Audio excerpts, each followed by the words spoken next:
Hello friends, welcome back to this video series on saluting women in history. This video is the continuation of the previous one and we shall look into the prominent women warriors who lived during the period between the early 17th century to the end of 18th century India. Jijabai Bhuslay. She was one of the powerful Indian women who had everything that we see in today's feminist women and was a queen regent because of her ability as a warrior and an administrator.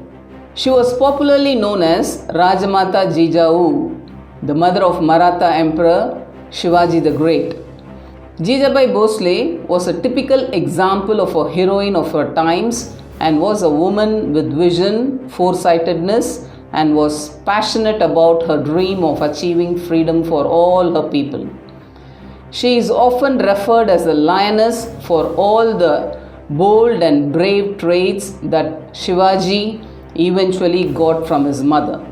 Shiv Bharat, a poetic biography of Shivaji in Sanskrit, mentions an interesting incident about the time when Shivaji was besieged by Siddhi Jauhar's troops in Panhala fort around 1660. Having received news of her son's helplessness and inability to break out of the fort, Jijabai, who was then on Raigad, prepared to go to war herself in an attempt to rescue her son. Shivaji's commander, Netaji Palkar, was then on campaign in Adil Shahi territory and delayed his return to Raigad. When he eventually did, he had to face a wrathful Jijabai who was fully ready to ride out in armor, holding a sword in her hand. Netaji Palkar begged her forgiveness and somehow convinced her to stay back while he himself tried to rescue his king. Jijabai Bhuslay has been noted for her stellar qualities such as independent nature, leadership skills, strong instinct to stand up against evil, passion for dreams, decision-making ability, and clarity of thought. In addition, she had supported gender equality and rooted it in the culture that women are not inferior but should be treated as equals. For a detailed information on Jijabai Bhuslay, kindly check out my video which is given already in this channel. Kelady Chennaman. She was the queen of Kelady Nayaka kingdom in Karnataka, which was formed after the fall of Vijayanagar Empire. After her husband's death in 1677, she efficiently handled the administration of the kingdom.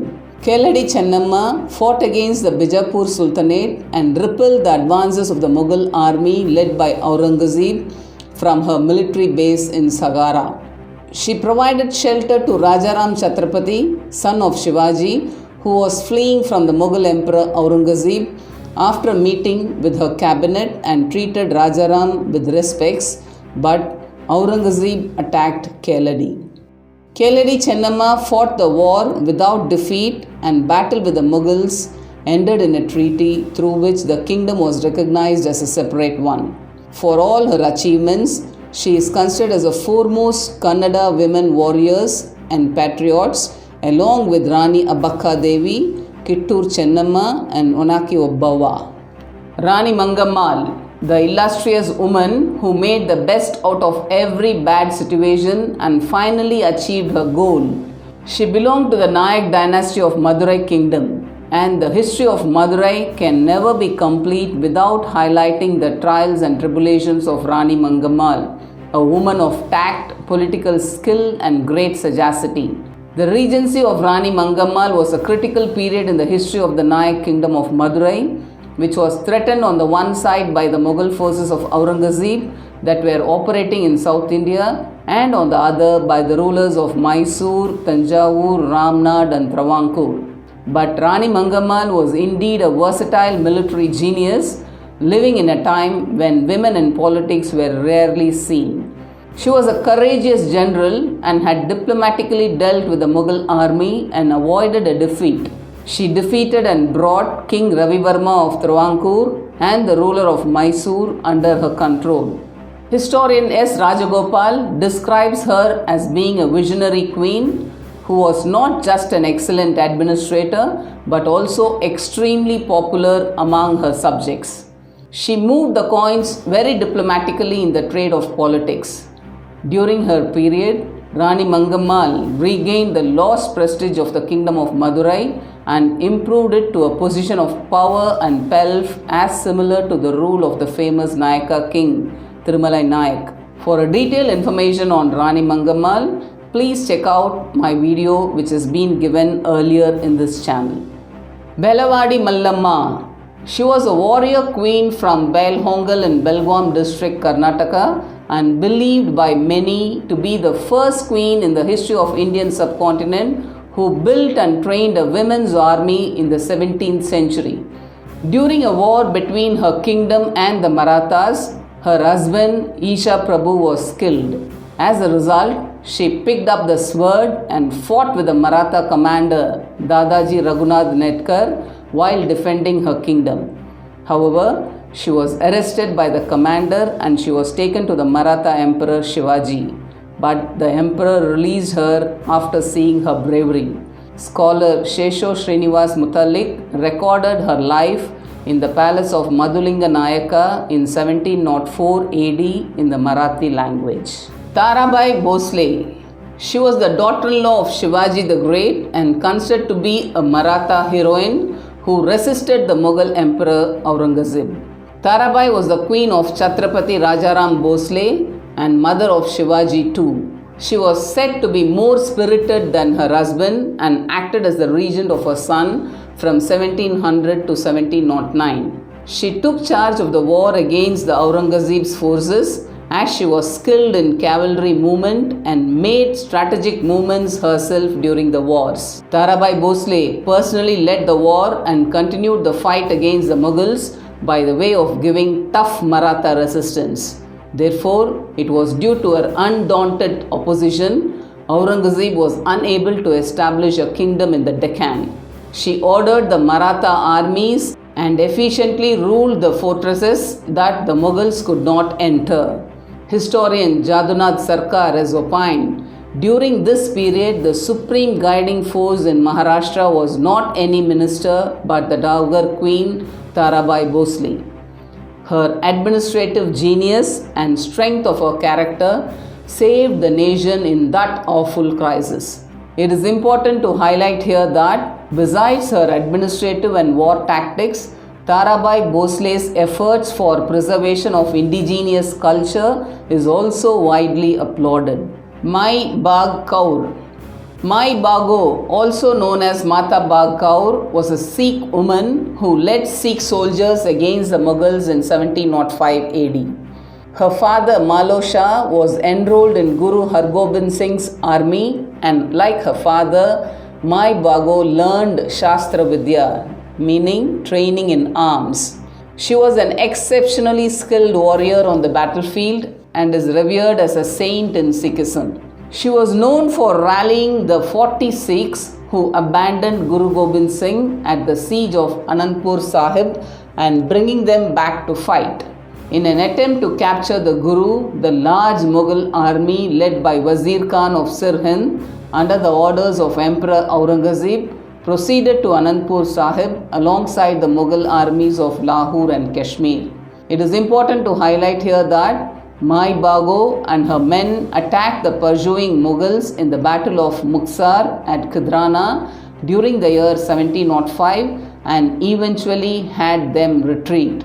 But all the 40 of the Sikhs who came to redeem themselves were died and Maibhago's brothers, husband and children were also martyred as well. Guru Gobind Singh blessed those 40 dead and took Maibhago into his care since she had suffered serious injury in the battle. She resided with the Guru afterwards and became one of his 10 other bodyguards, arming herself with a large lance and musket and did so in male attire. Mohan Singh, Jatedar of Hazur Sahib in 1788, built a banga, meaning the war tower, in the memory of Maibhag Kaur. Bibi Rajinder Kaur. She was a Patiala princess known for her valorous qualities and was the granddaughter of Baba Ala Singh. She was also known as Rajinder and the only child of her father Bumla Singh, who had died when she was barely 4. During the year 1751, she was married to Chaudhary Tilok Chand of Pagwara. But her husband died at a young age, and the charge of the family estate, consisting of over 200 villages, fell to her, and she managed it very efficiently. In 1778, her first cousin Raja Amar Singh of Patiala was defeated by Hari Singh of Sialba. As a great commander, she led 3,000 soldiers to rescue him. During the reign of the minor Raja Sahib Singh, Rajinder Kaur also defended the town of Patiala against the Maratha onslaughts. At the head of a strong force, she marched as far as Mathura, where peace treaties were opened with the Marathas. In the absence of Rajinder Kaur, other ministers and chiefs poisoned Sahib Singh's mind against her. When she returned from Madura after 4 months and wished to see Sahib Singh, he declined meeting with her, and all her privileges were withdrawn. This ingratitude for her most selfless service to the state broke her heart.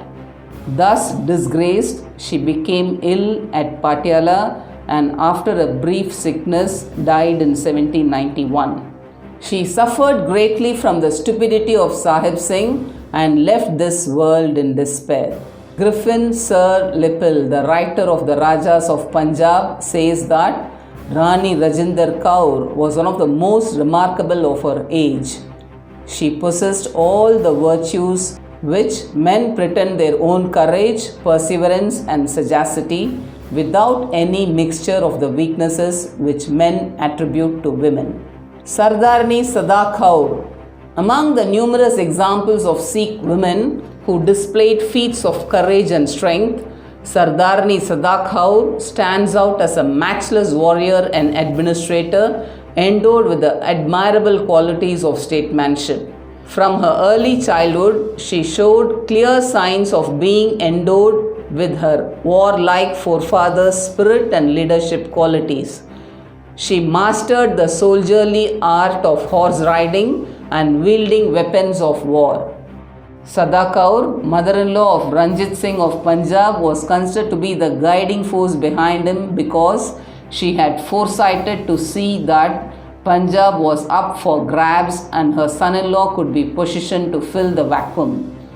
She played an important role in uniting the Khalsa forces under the command of Ranjit Singh to drive out the Afghan invader Shah Zaman from Punjab, and she also became a close advisor for her son-in-law. Artist Kripal Singh captures in this painting the valiant Sadaqaur along with Ranjit Singh at the outskirts of the Lahore fort, captured with her help in 1799. Thus, for providing effective guidance and support to Ranjit Singh in his early conquest, Sardarni Sadaqaur has been rightly called the ladder by which Ranjit Singh climbed to his glories as Maharaja of Punjab. Ahalyabai Holkar. She was the daughter-in-law of Madhavrao Holkar and also a great warrior. She married Kanduji at the age of 8 but lost her husband when she was only 20 years old. Her father-in-law did not allow her to commit sati, and she dedicated to live on and be a solace to Madhavrao Holkar. She was very dutiful and responsible, and her father-in-law could trust her and often took her with him in his campaigns. She looked after the state very efficiently, and when her son eventually followed his grandfather as ruler, Ahalyabai Holkar was the virtual ruler and was much respected by the Peshwa because of her just administrative qualities. She also won some battles as well. Ahalyabai organized a regiment of women when her son died and sent word to Raghoba, the uncle of the ruling Peshwa. It goes like this.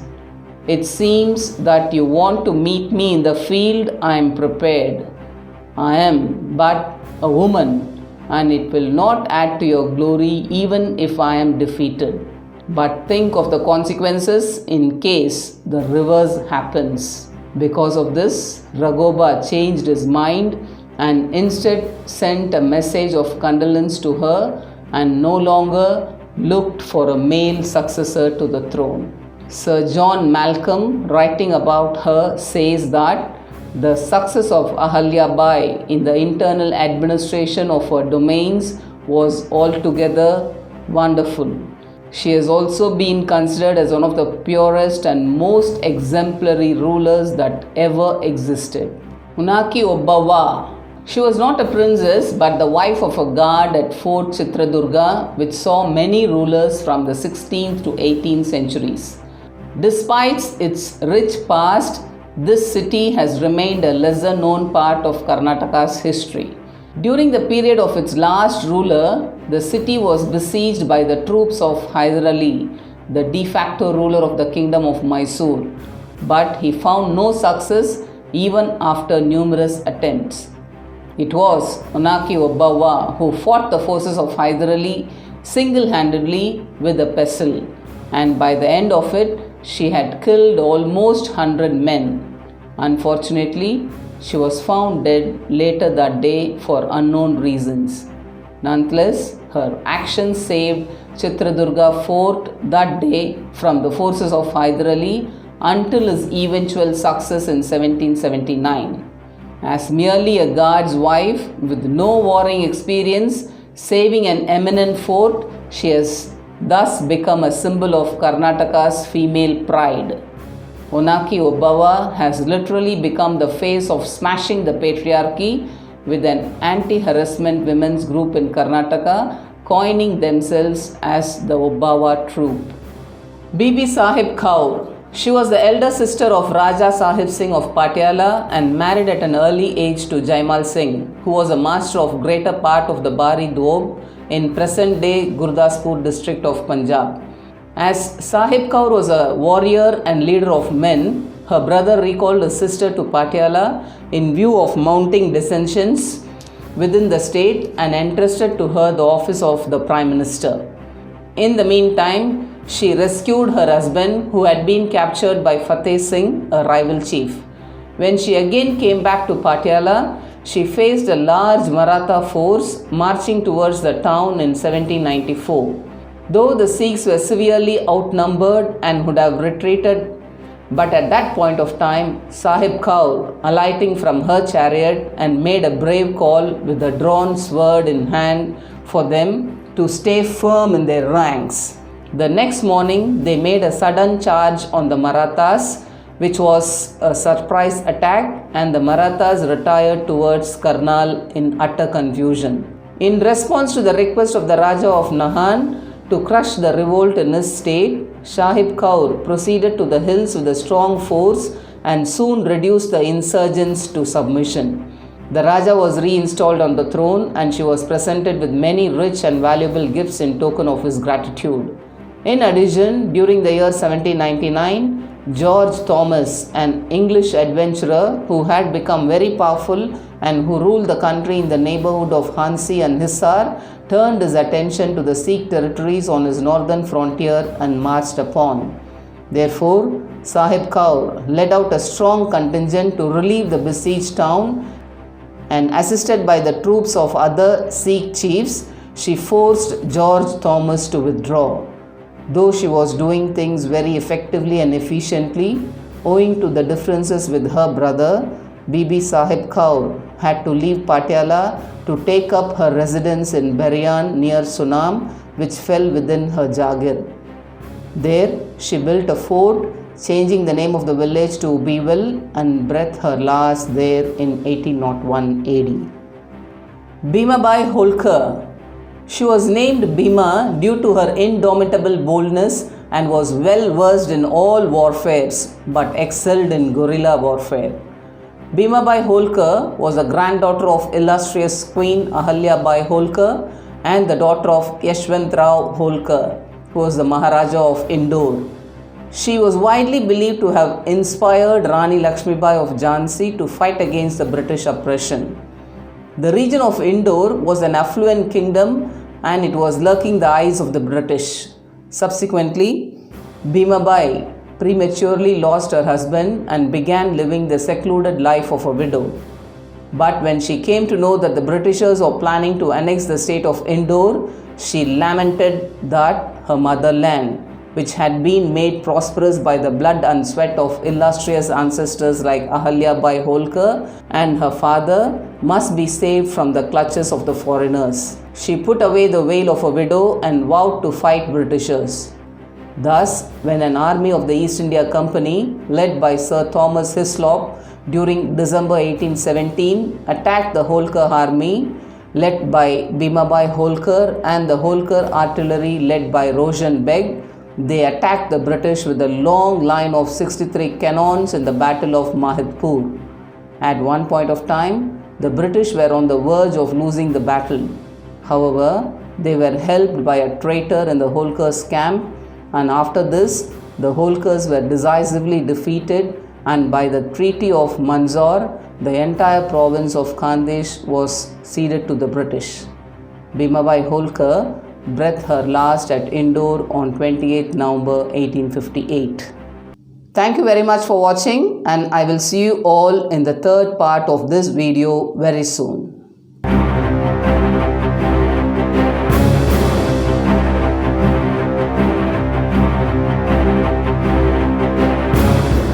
Please like, share and subscribe to this channel.